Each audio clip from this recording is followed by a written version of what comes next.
Hello everyone. जय हिंद। आज है 23 सितंबर और आज के इस वीडियो में हम 23 सितंबर से बनने वाले करंट अफेयर के सभी इंपॉर्टेंट क्वेश्चंस को कवर करेंगे। रिवीजन कर लेते हैं कि 22 सितंबर को हम लोगों ने कौन कौन से इंपॉर्टेंट क्वेश्चंस पढ़े थे। देखिए, हमने पढ़ा था कि साउथ अफ्रीका में अगले साल यानी कि जनवरी फरवरी के महीने में women under 19 T20 world cup इसका आयोजन है जो कि ये किया जाना है। हाल ही में जारी ग्लोबल क्रिप्टो एडॉप्शन इंडेक्स में वियतनाम टॉप पर है। इसमें भारत का स्थान चौथा रहा है। संपत्ति पंजीकरण को डिजिटाइज करने वाला जो देश का पहला राज्य बना है, ये बन गया है महाराष्ट्र। और अभी हाल ही में मणिपुर के मुख्यमंत्री ने जन शिकायतों के समाधान के लिए सीएम द हैसी वेब पोर्टल ये लॉन्च कर दिया है। और अभी हाल ही में तेलंगाना सरकार ने अपने सचिवालय का नाम डॉक्टर भीमराव अंबेडकर के नाम पर रखने की घोषणा है जो कि ये की है। South Asian football federation Saif महिला चैंपियनशिप अभी हाल ही में जीत ली है। बांग्लादेश ने नेपाल को हरा करके। नेक्स्ट ईयर का जो ऑस्कर रहेगा इसके लिए भारत का मतलब गुजराती फिल्म है जो कि छेलो सो, इसे आधिकारिक प्रविष्टि है जो कि घोषित किया गया है। और चीन को पीछे छोड़ते हुए जो अपना देश भारत है, ये श्रीलंका का सबसे बड़ा ऋणदाता बनकर के उभरा है। सिक्किम में मनाया गया पांग लहपसोर फेस्टिवल, अंतर्राष्ट्रीय शांति दिवस, ये मनाया जाता है 21 सितंबर को। तो चलिए स्टार्ट करते हैं आज का हमारा पहला क्वेश्चन। हाल ही में कौन सी कंपनी देश की दूसरी सबसे बड़ी सीमेंट कंपनी बन गई है? तो देखिए, इस समय कौन है जो कि हर जगह छाए हुए हैं? अडानी हर जगह छाए हुए हैं। हर दूसरे तीसरे दिन इनसे रिलेटेड न्यूज हम पढ़ते ही हैं। जैसे कि हाल ही में हम लोगों ने क्या पढ़ा था कि ये वर्ल्ड के सेकंड रिचेस्ट पर्सन बन गए थे। अभी बीच में इनकी रैंकिंग ऊपर नीचे हुई थी तो ये सेकंड रिचेस्ट पर्सन तक आ गए थे। फिर अडानी एनर्जीज भी चर्चे में रहती है। अडानी एनर्जीज ने ना अभी हाल ही में मुंबई एयरपोर्ट और फिर वो जो जयपुर एयरपोर्ट है इसका जो टेंडर या कह लीजिए प्रभार अपने ऊपर ले लिया है। फिर इसके अलावा एनडीटीवी, इसकी हिस्सेदारी इसी ने खरीद ली है। ठीक है। तो अभी जो अडानी ग्रुप है, ये देश की दूसरी सबसे बड़ी सीमेंट कंपनी बन गई है। पहले स्थान पर ना अभी भी अल्ट्राटेक है। तो दो कंपनीज याद रखेंगे, एसीसी और अंबुजा। इन दोनों का ही अधिग्रहण किया गया है अडानी के द्वारा। तो 1.87 लाख करोड़ रुपए से अधिक के बाजार मूल्यांकन के साथ अल्ट्राटेक सीमेंट टॉप पर है। और अंबुजा और एसीसी ऑप्शन नंबर बी और सी में मैंने लिखा भी है। अंबुजा और एसीसी दोनों का अधिग्रहण अडानी ग्रुप के द्वारा किया गया और इसी के साथ भारत की दूसरी सबसे बड़ी सीमेंट कंपनी बनी है। और देखिए, बुनियादी ढांचे और सामग्री क्षेत्र में यदि हम देखें, बुनियादी ढांचा मतलब घर बनाने के लिए बेसिक चीज जो जरूरी होती है सीमेंट ही है। तो बुनियादी ढांचा और सामग्री के क्षेत्र में भारत का सबसे बड़ा अधिग्रहण इसे बताया जा रहा है जो कि अडानी ग्रुप के द्वारा किया गया है। तो गौतम अडानी का नाम आप लोगों को मालूम होना ही चाहिए। गौतम अडानी ये भारत के भी सबसे अमीर व्यक्ति हैं, एशिया के भी हैं, और फिर ये सेकंड रिचेस्ट पर्सन तक आए थे। फिर सेकंड थर्ड रैंकिंग इनकी जो है ऊपर नीचे हो रही थी।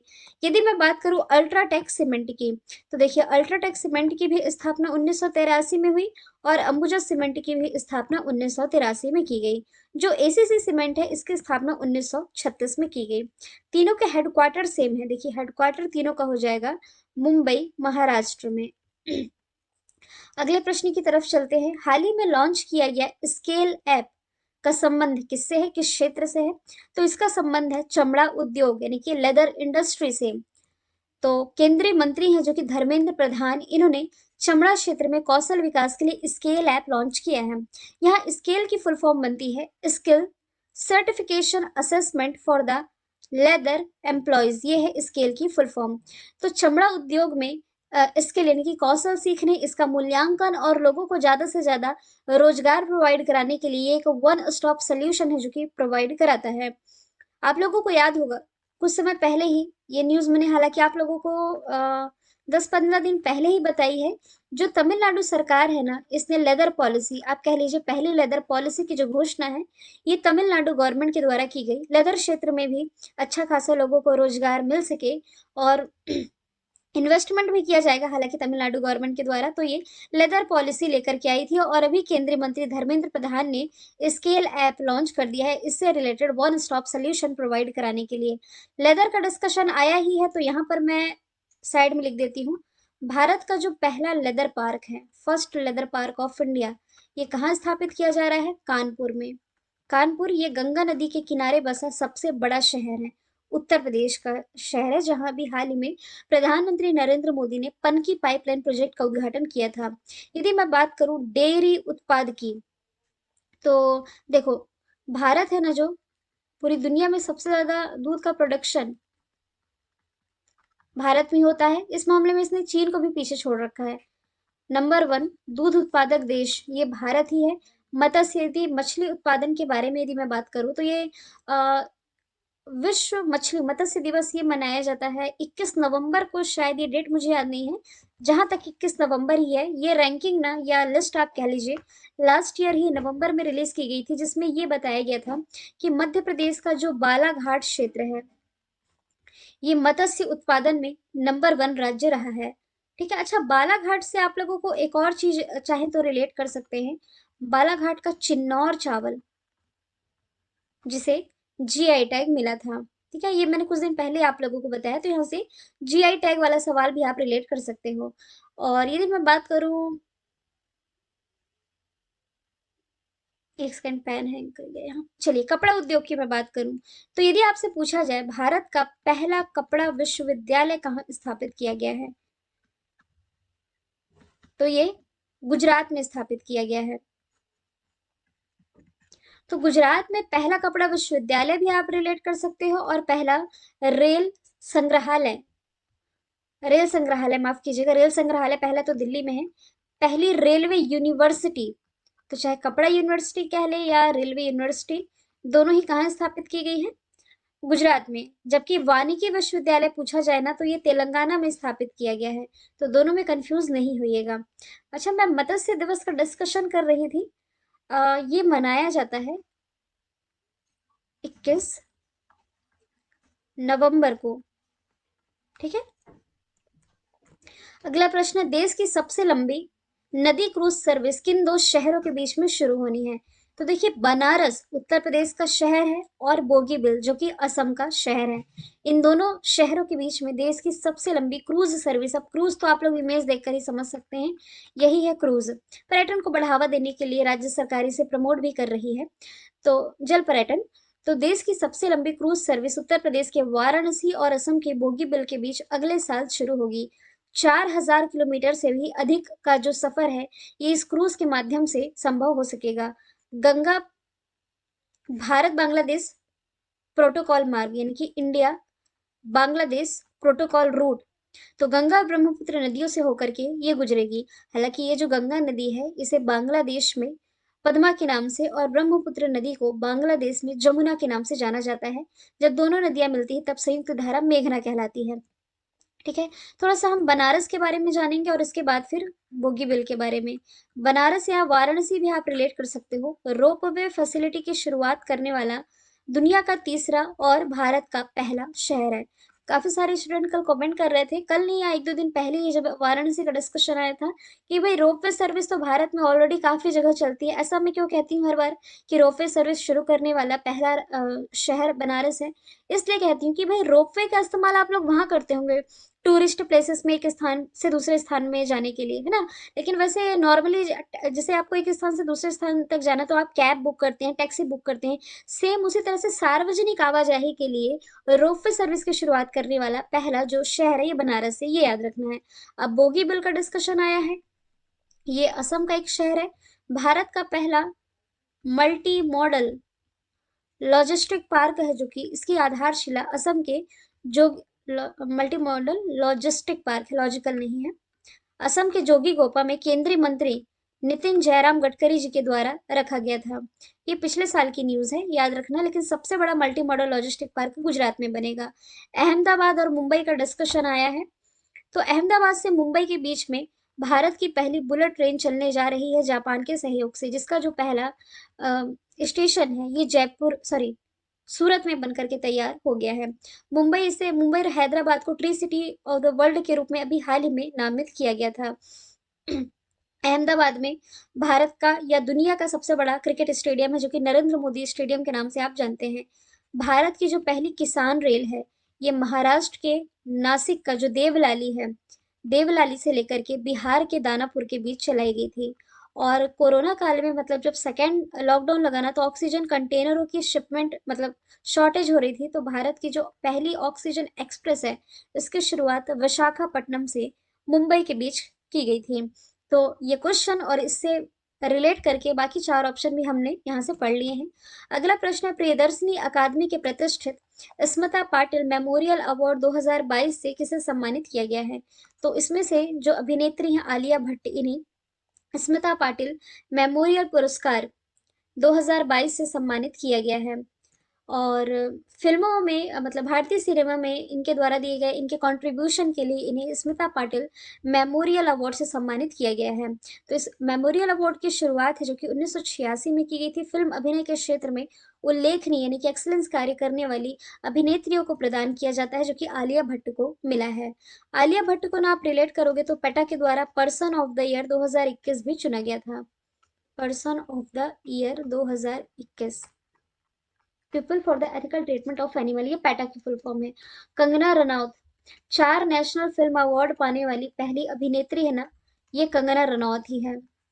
इसके अलावा कृति सेनन की बात करूं तो रिसेंटली आप जानते ही हैं आईफा अवार्ड प्रोवाइड कराए गए हैं। तो आईफा 2022 में बेस्ट एक्टर तो विकी कौशल रहे, कल मैंने बताया था वैसे, और बेस्ट एक्ट्रेस इसमें कृति सेनन रही। इनकी मूवी मिमी के लिए इन्होंने अवार्ड जीता है। दीपिका पादुकोण तो रिसेंटली ना टाइम मैगजीन के द्वारा मतलब टाइम 100 इम्पैक्ट की जो लिस्ट जारी की गई थी, टाइम 100 इम्पैक्ट अवार्ड, इसमें दीपिका पादुकोण का भी नाम है जो कि शामिल किया गया था। ये पीवी सिंधु के साथ मतलब इन दोनों ही भारत की लक्ष्मी की भी ब्रांड एम्बेसडर हैं। कल मैंने आपको ये तो बताया था कि 21 सितंबर को विश्व शांति दिवस मनाया जाता है, इसी दिन वर्ल्ड अल्जाइमर डे भी मनाया जाता है। 22 सितंबर को राइनो डे है। तो विश्व अल्जाइमर दिवस हर साल 21 सितंबर को मनाया जाता है। इस बार की थीम थी डिमेंशिया को जाने, अल्जाइमर को जाने। मतलब कि यदि मैं एक लाइन में कहूँ तो जो भूलने की बीमारी है ना, इसे ही अल्जाइमर रोग कहा जाता है। ये डिमेंशिया का ही एक रूप है। इंपॉर्टेंट डेज में हम लोगों ने नेशनल हिंदी डे पढ़ लिया था कि ये 14 ऑफ सितंबर को मनाया जाता है, जबकि इंटरनेशनल हिंदी डे आपका 10 जनवरी को आएगा। ओजोन डे 16 सितंबर को और 18 सितंबर को वर्ल्ड बैम्बू डे के रूप में मनाया गया है। ठीक है। अगला प्रश्न है, भारतीय सेना ने किस स्थान पर दुनिया के सबसे ऊंचे युद्ध क्षेत्र पर सैटेलाइट ब्रॉडबैंड आधारित इंटरनेट सेवा की शुरुआत की है? तो अभी हाल ही में भारतीय सेना ने सियाचिन ग्लेशियर पर लगभग 19,061 फीट की ऊंचाई पर इंटरनेट सर्विस की शुरुआत है, जो कि ये कर दी गई है। किसके द्वारा की गई है?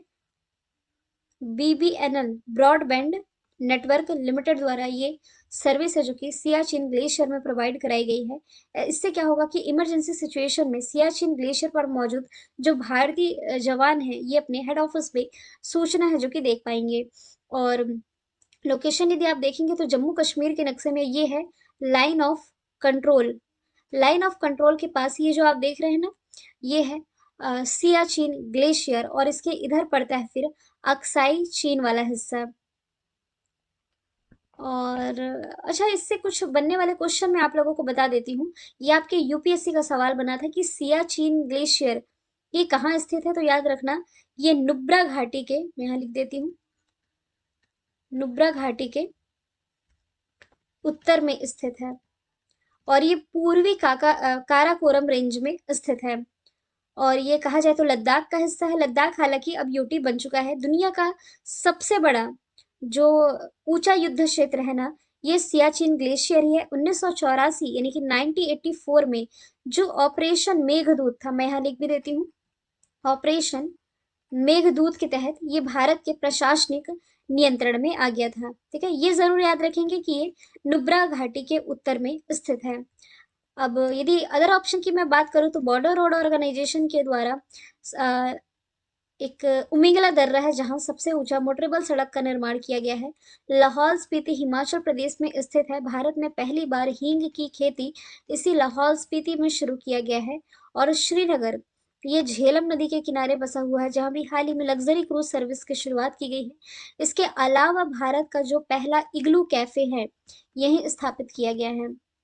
किस राज्य सरकार ने स्कूलों में नो बैग डे शुरू करने का फैसला किया है? तो देखिए, इसमें से जो बिहार है, बिहार में मतलब एक दिन स्पोर्ट्स का रहेगा और उस दिन बैग लाना जरूरी नहीं होगा। हफ्ते में एक बार ये कंपलसरी कर दिया गया है कि नो बैग डे ये मनाया जाए, यानी कि 6 दिन। वैसे संडे को छुट्टी रहती है, लेकिन बाकी जो 5 दिन आप बैग लेके आइए, और जो 1 दिन बच जाएगा ये स्पोर्ट्स में इसमें इंक्लूड किया जाएगा बच्चों को, और इसमें बैग लाना कंपलसरी नहीं होगा। बिहार की यदि मैं बात करूँ तो इसकी राजधानी हो जाएगी पटना। मुख्यमंत्री नीतीश कुमार, राज्यपाल फागू सिंह चौहान हो जाएंगे। रिसेंटली अभी हाल ही में आप लोगों को याद होगा, मिथिला मखाना, इसे जीआई टैग मिला है। ये बिहार से ही रिलेटेड है। जमुई इलाका यहाँ का चर्चे में था क्योंकि विशालतम यहाँ सोने के भंडार पाए गए थे। और फिर इसका जो पूर्णिया क्षेत्र है ये भी चर्चे में था। पूर्णिया क्यों चर्चे में था? क्योंकि भारत का जो पहला एथेनॉल प्लांट है ना, इसकी स्थापना बिहार के पूर्णिया में ही की गई। इसके अलावा नीति आयोग द्वारा जारी गरीबी सूचकांक में जो बिहार है ये टॉप पर रहा है। अच्छा, बिहार का शोक किसे कहा जाता है? तो बिहार का शोक कहलाती है कोसी रिवर। छत्तीसगढ़ की कोई योजना जो कि बच्चों के लिए शुरू की गई, देखिए अब ऑप्शन हम ऐसे ही सेट करेंगे जो कि कुछ आप इसी क्वेश्चन से रिलेट कर पाए। तो महतारी योजना की शुरुआत की गई थी छत्तीसगढ़ गवर्नमेंट के द्वारा। ऐसे बच्चे जिन्होंने कोरोना काल में अपने माता पिता को खो दिया है, अनाथ बच्चों को फ्री एजुकेशन प्रोवाइड कराने के लिए महतारी योजना। हरियाणा सरकार ने रिसेंटली बच्चों के लिए चिराग योजना लेकर के आई है। और राजस्थान गवर्नमेंट ने मतलब कि अनाथ बच्चों के पालन पोषण और पढ़ाई के लिए पालनहार योजना की शुरुआत की गई है। ये अभी पिछले महीने ही शुरू की है राजस्थान ने। अगला प्रश्न है, 21 सितंबर 2022 को जानी मानी शख्सियत राजू श्रीवास्तव का निधन हुआ। ये कौन थे? तो ये भारत के प्रसिद्ध कॉमेडियन थे। 58 वर्ष की आयु में, काफी समय से वैसे आप जानते हैं ये एम्स में एडमिट थे, और इनके बाद मतलब थोड़ा रिकवर हो रहे थे, और अभी 21 सितंबर को इनका निधन हो गया। यदि आप लोगों ने बचपन में, हम लोगों ने the great Indian laughter challenge जरूर देखा होगा, जिसके जो जज है नवजोत सिंह सिद्धू और शेखर सुमन हुआ करते थे, तो काफी ज्यादा पॉपुलैरिटी उन्हें इसी शो से मिले थे। प्रसिद्ध अभिनेता, देखिए जेसी डेनियल अवार्ड है ना, ये केरल मलयालम सिनेमा के जनक जो थे जेसी डेनियल, इनकी स्मृति में दिया जाता है। तो जेसी डेनियल अवार्ड इस वर्ष का किसे मिल रहा है? एक एक्टर है केपी कुमारन, इन्हें मिल रहा है। और पुरातत्विद से आप रिलेट कर सकते हो बीबी लाल, जिनका भी हाल ही में निधन हुआ है। अर्थशास्त्री जिनका भी हाल ही में निधन हुआ है, अभिजीत सेन। क्वेश्चन यदि आपसे एक एडिशनल मैं पूछूं तो बीबी लाल के बारे में डिटेल में मैंने आपको बताया था कि किस हड़प्पा कालीन स्थल की खोज इन्होंने की थी। आंसर बताएंगे आप लोग कमेंट बॉक्स में। हाल ही में प्रधानमंत्री केयर फंड का ट्रस्टी किसे बनाया गया? ये तो आप लोगों ने पढ़ लिया होगा कि रतन टाटा जी को प्रधानमंत्री यानी कि पीएम केयर फंड का ट्रस्टी बनाया गया है। लेकिन इसके अलावा दो अन्य व्यक्तियों को भी पीएम केयर फंड का जो ट्रस्टी है ये बनाया गया, जिसमें से एक है केटी थॉमस, दूसरे हो जाएंगे करिया मुंडा, यानी कि इन तीनों को ही इसका अध्यक्ष है जो कि बनाया गया है। जिसमें कि देखिए जो केटी थॉमस है, रतन टाटा के बारे में बताने की जरूरत नहीं है, इन्हें अभी हाल ही में असम वैभव अवार्ड से सम्मानित किया गया, जानते ही इनके बारे में आप। जो केटी थॉमस है, ये कौन थे? ये सुप्रीम कोर्ट के पूर्व न्यायाधीश थे। अभी कौन है? यूयू ललित, ये मुख्य न्यायाधीश है ना, यूयू ललित। केटी थॉमस कौन हो जाएंगे? ये सुप्रीम कोर्ट के पूर्व न्यायाधीश थे। जबकि जो करिया मुंडा है ये लोकसभा के पूर्व डिप्टी स्पीकर रह चुके हैं। अब यहाँ से डिस्कशन आता है प्रधानमंत्री केयर फंड का। तो देखिए कोविड-19 महामारी के दौरान है, जो कि अभी जो फर्स्ट लॉकडाउन लगा था इसी के बाद, ये इसके कुछ दिन बाद ही पीएम केयर फंड की जो शुरुआत है ये की गई थी। इस फंड की शुरुआत महामारी के कारण जो उत्पन्न हुई इमरजेंसी स्थिति थी, इसमें लोगों को मदद दी जा सके और इससे प्रभावित लोगों की हेल्प की जा सके, इस पर्पज से की गई थी।